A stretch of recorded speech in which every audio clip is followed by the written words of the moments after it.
Welcome back to paper 5, Communication through Translation, Honyaku no Communication, Module 10, Concepts and Techniques, Part 2. Module ID is JPNP05 M10. Everything is same. In this particular case, we have taken data from two sources. One is from the OTTP and the other is from the TRC classes. Let's try to see what we did in the previous module. It's a recapitulation. We went into the various concepts. Two concepts were covered. One was the constituting elements of a sentence or a clause based on parts of speech, and to capture the constituting elements, segmentation and particles was shown as one approach. Pruning was used as the next method to make the sentence or the clause lighter, and that helped in making the components visible. Then we talked about the words and terms. The terminology comprises words, compounds and compound terms. It was also discussed that it's not so easy to establish a standard logic for the relationship with reference to terms or the words, because words are very dynamic. They are created as a symbol or as a representation of the concepts, and much more go into creation of word or terminology than simply writing something. However, this approach gives some insight, and from that insight, way forward is possible. Then we discuss about the elemental relation, which helps in deciphering the role of constituting elements in the sentence. We talked about no in particular, that is when no comes in between two parts of speech. That could be adjective and noun, that could be noun and noun. In the case of adjective and noun particularly, sometimes no can be dropped, whereas in the case of noun plus noun, mostly it is retained. We'll be covering at this particular module, once again coming back to the approach. The module introduces the concepts in translation using analytical approach and scientific approach. We have discussed about the analytical as well as scientific in the previous module. It's one is the academic endeavor and the other is organizing and putting it appropriately. That is the 5S concept of Japanese management. And the objectives here are the professional pursuit, which eases the pressure on the practitioner. Then it helps the practitioner in rendering accurate translation with good readability. The concepts which are covered here are the frame and the transpositioning and the unit. Some of these are existing concepts or existing components which are organized differently, and partly these are devised in the OTTP course. Translation techniques will continue in the next modules, and the outcome again remains the same, that is practicing scholars of translation to be produced or are targeted who would be able to render value-added translation, will be generating realistic theories through practice, and this will help create the trainers for the trainer. This is the conceptual diagram which we had seen in the previous module, so I'll skip this slide, and what we'll be covering here are the right hand side, that is the frame, transpositioning and the unit. We have discussed briefly about these also in the previous module. So let's go into the first part, that is the frame.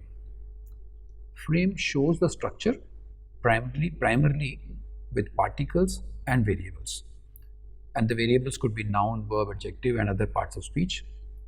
It defines the relationship. That relationship could be a standard SOV relationship or the relationship among different components in a particular sentence or a clause. Once frame is understood, grasping other elements becomes relatively mechanical, or I should say easier.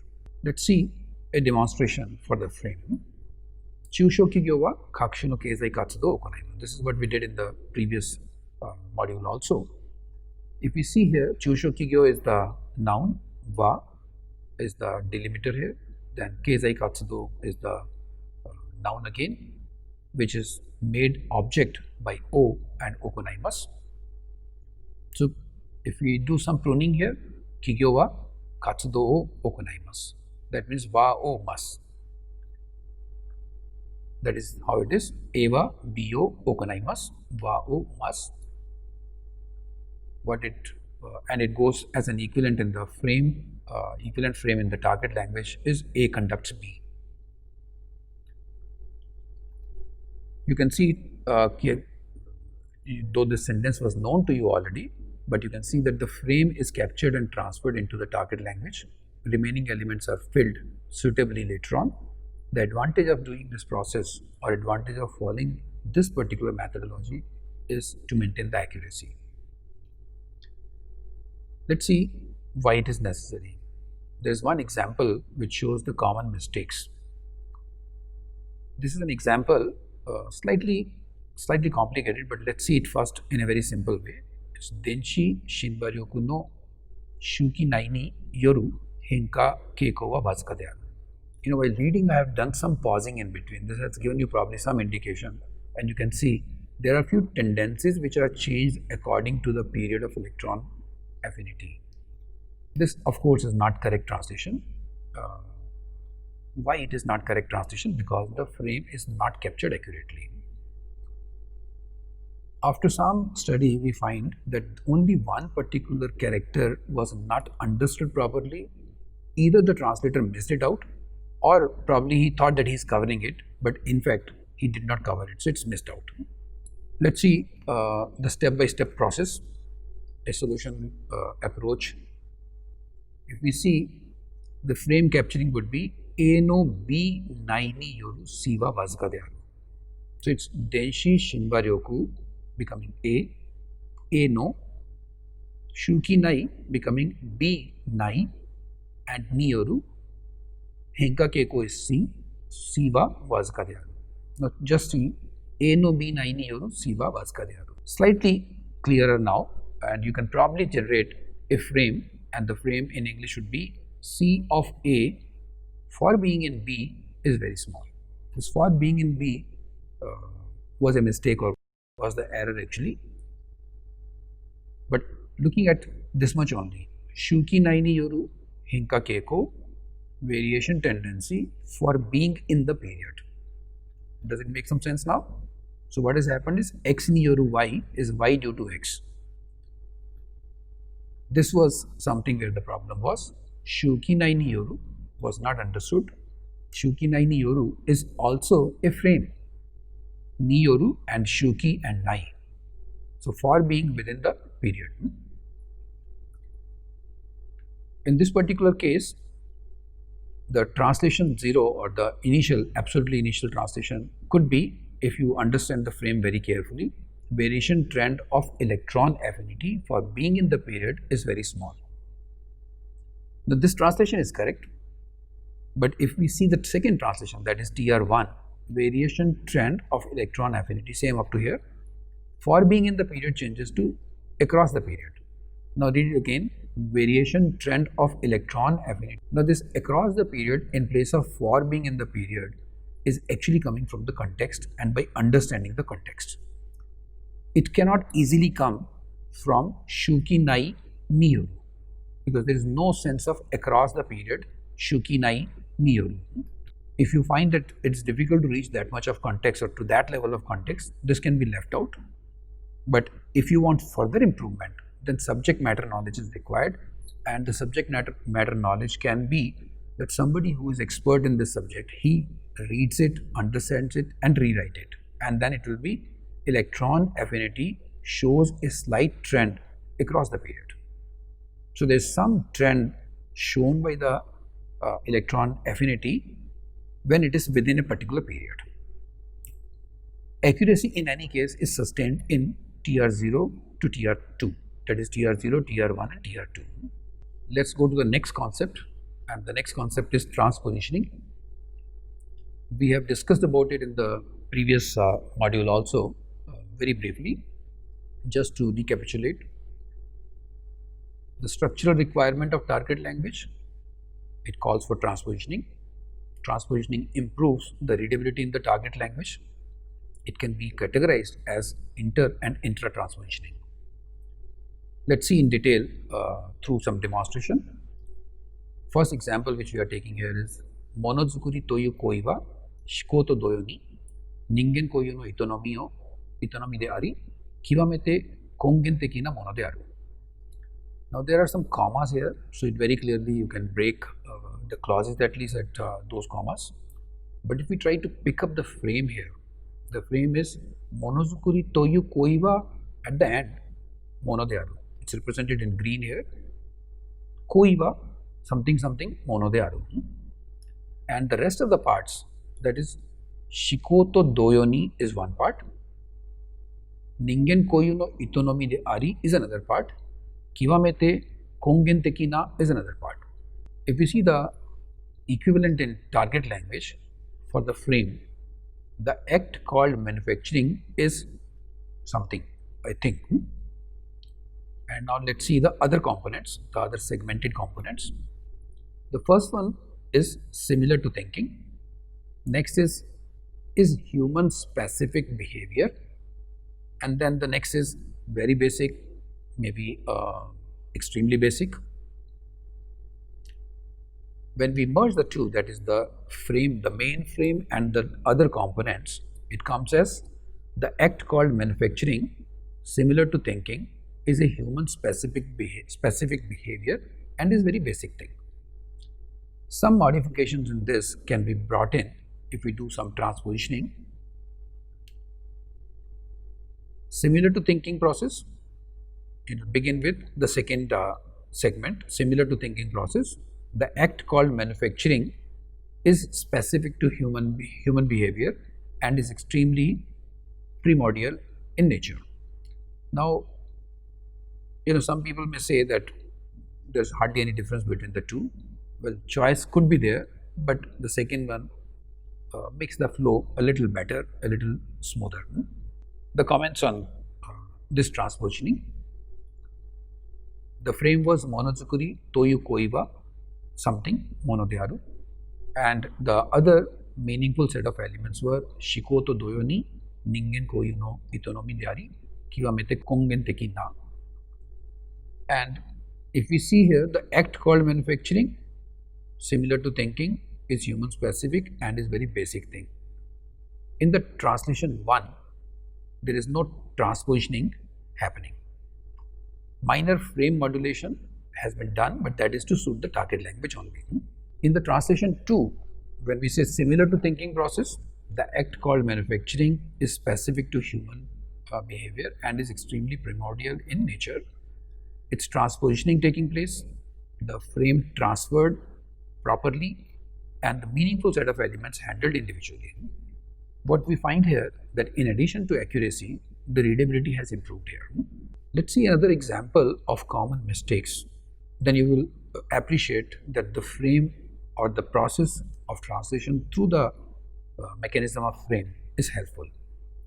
The example is Hinkan kachion toshitewa, suiso ion, ammonium ion no uchikara kachion ga erabareru. The translation 1 is from among hydrogen ion and ammonium ion, cation can be selected as the exchange cation. So, A toshitewa, B C no uchikara, D ga erabareru. Actually, D and A are quite similar, but not exactly similar. So, if you want to understand, then you can say in the beginning, A B toshitewa, C D no uchikara, B ga erabareru. And the translation 2 is as regards the exchange cations. Cations can be selected from among hydrogen and ammonium ions. When we say from among the first pattern, then it is a free pattern. The English looks better. When we use the translation 2, then it appears as regards the exchange cations, shows that the clarity is not there, but this makes the translation more accurate. The difference is, you can see here that the transpositioning has been done. If you see the coloring, you will find that the clause which is coming in English on the top or as first clause is actually the second part or the third part, and the rest, there are two colors, the clauses are changing. In the first one, the frame is not maintained and the transpositioning is also not so correct. It interrupts the flow. In the second one, translation, the frame is maintained, correct transpositioning is done, it helps in smoothening the flow. The learning here is that the transpositioning, inter and intra, need to be done, but in a judicious manner to improve the readability. Let's go to the next, that is the concept 5, unit. I think you might be hearing about the unit not so often, so I'll try to explain this unit in this part, but this will be repeating again and again in the following modules also. So your clarity will improve as you go ahead or as you go into the next modules. It's incomplete yet meaningful set of words, that is what unit represents. Regardless of domain, usually it is applicable universally. Unit in general can be called nominal unit, can be divided into 3 categories basically. One is the nominal unit, which is comprising of a noun or information related to that noun. For example, brother of Ram, President of India, the girl with the red hair. Then there is verbal unit, comprising of a verb or set of verbs and information related to that verb. And the example is do not work, do not want to drink, is going, has been trying to influence, etc. And the next one is prepositional unit, comprising of a preposition and information related to that preposition. The example is to school by bus, due to rain, in accordance with. Let's see some Japanese examples of unit. How to extract unit from a sentence or a clause. We have tried to create or try to formulate some methods. The first method is the unit extraction method, where it is Chūshō kigyo wa kakushu no keizai katsudo o okonaimasu, and it's broken at wa no o okonaimasu. That is the usual practice which we have followed so far, and there are 3 possible number of units that can be taken out from here, that is A, B and C. The observation is that these units need not always be completely replaceable. There could be a replaceable component into it, and there could be a component which is not replaceable, that's a constant component. Another method, the same sentence but we are breaking at different place, that is first one remains the same, that is broken at wa, chūshō kigyo wa. The second one, kakushu no keizai katsudo, is taken as 1 because no is a connector, so an adjective plus noun or noun plus noun can be taken as 1 unit. So kakushu no keizai katsudo o okonaimasu. In this particular case, if you see here, then A wa B no C o okonaimasu. So possible number of units in this case is 2. Again, there could be one part which is replaceable and there is another part which is constant. 2 put together makes unit. The common mistakes which are done during the translation, let's try to use the previous example, that is Denshi Shinwaryoku no Shuki Naini Yoru Hinka Keiko wa Wazuka de aru. In the previous case, we have used the same example to understand the importance of frame, both frame capturing as well as frame transferring. Now let's see how the understanding of unit will help you actually in capturing the frame also more accurately. The translation given was, there are few tendencies which are changed according to the period of electron affinity. This was wrong. Now, where was the error happening? What was the error? If we see, we have seen actually in the previous analysis also that this kanji nai was actually missed out. I tried to check up with the translator and he says, yes, I have actually understood, I have not missed out. But if you see the translation does not render the equivalence for nai. This means it's missed out either by mistake or maybe intentionally, maybe not understood and thought that I have understood. Let's try to analyze it further. And its unit understanding actually helps in some way. Let's see. What was the component that was causing error? Shuki Naini Yoru was the component. If you see Denshi Shinwaryoku no Shuki Naini Yoru. So Denshi Shinwaryoku you know, no you know. So it's Shuki Naini Yoru. Keiko is also understood correctly. So this means it's the middle part, that is Shuki Naini Yoru, and Shuki Naini Yoru also is a frame. So you are trying to capture the frame first. The frame is captured as B Naini Yoru C. Now when you translate this B Naini Yoru C, it's C for being in B. And the equivalent for this will come Shuki Naini Yoru for being within the period or for being in the period. So it is Naini Yoru getting translated as for being within, and this part can be treated as a unit. Complete part can also be treated as a unit. We are going to talk about the categorization later on. The learning here is, while translating, the frame capturing clearly defines the relationship among the different segments, particularly the subject-object verb. When it is transferred accurately, it ensures the accuracy. And once the frame is understood, overall grasp becomes stronger, and the trans-communicator understands the content also better. Once he understands the content better, it's a chicken and egg story. He starts translating, or he starts enjoying the translation. Transpositioning improves the readability and thus the quality in the target language. Yes, it needs to be applied in a judicious manner. Judicious manner means when you transposition, don't do the transpositioning just for the sake of it. The transpositioning should bring in some improvement. It should be noted that an expression can be also taken as a unit, and even if frame can act as a unit, as we saw in this particular example of Shuki Naini. Even if similar to expressions, units give almost universally applicable equivalents. The references used are as follows. Thank you so much, and see you again for some more details on units in Module 11.